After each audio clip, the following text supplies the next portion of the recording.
Hi guys! In today's video, I will going to show you how to make a section smaller in Elementor. So you want to edit the page with Elementor in which you want to place the section. Click on Pages. Then click Sample Page. Now click with Elementor.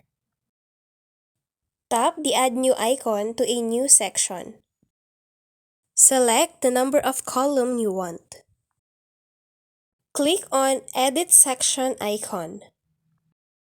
From there, select the minimum height. You can select the height that you want or you can adjust it here. To save your changes, tap Update.